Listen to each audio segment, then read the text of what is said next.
విశ్వాస వీర వనితలు ప్రభు పనిలో అహర్నిశలు కష్టపడి అనేక మందికి వైద్యం చేసి కుష్ఠిరోగంతో చీము కారుతున్న వారి గాయాలను కట్టి కన్న బిడ్డలుగా వారిని చూసుకుంటున్న గ్రహం స్టెయిన్స్ గారు ఒక రోజున తన పిల్లలతో కలిసి తన కారులో నిద్రిస్తుండగా మతోన్మాదులు ఆ కారును తగలపెట్టి అతి దారుణంగా సజీవ దహనం చేసేశారు.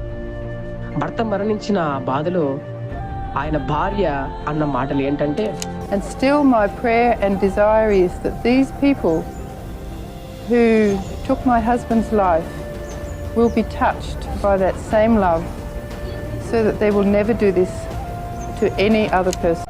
అలాగే క్రీస్తు సైనికుడు క్రీస్తు కోసం వీరోచితంగా పోరాడినటువంటి ప్రవీణ్ పగడాల గారిని మతోన్మాదులు అతి దారుణంగా కొట్టి చంపేసి మద్యం త్రాగి మరణించాడు అని తప్పుడు వార్తను సృష్టించినా కూడా తన భర్తను చంపిన వారిని క్షమిస్తున్నా అని చెప్పిన విశ్వాస వీర వనిత జెస్సికా గారు.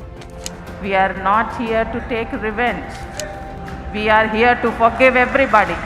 అలాగే అమెరికా దేశంలో జరుగుతున్న దారుణమైన పనులకు వ్యతిరేకంగా వాదిస్తూ సమాజంలో ప్రేమను శాంతిని స్థాపించాలని ప్రబోధిస్తూ సమాజాన్ని సరైన మార్గంలో నడిపించాలని ప్రయాసపడి దేవుని ప్రేమను ప్రజలకు తెలిపి ఎందరినో మంచి మార్గంలో నడిపించిన చార్లీని కొన్ని వ్యతిరేక శక్తులు అంతమొందించాయి, తుపాకీతో కాల్చి చంపేశారు. అయినప్పటికీ ఆయన భార్య ఎరికా గారు మాట్లాడుతూ, నా భర్తను చంపేసి పెద్ద తప్పు చేశారు. ఆయన మరణించిన ఆయన భావజాలం, ఆయన ఆశయాలు మరణించవు.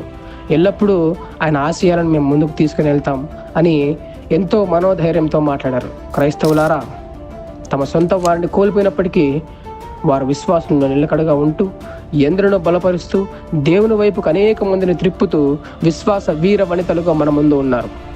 ఎలాంటి పరిస్థితి మనకు ఎదురైనా వీరిలాగా దేవుని మీద విశ్వాసం వదలకుండా మనకు ఏమి ఉన్నా లేకున్నా ఎల్లప్పుడూ దేవునికి నమ్మకంగా ఉంటూ మనం కూడా విశ్వాస వీరులం అవుదాం.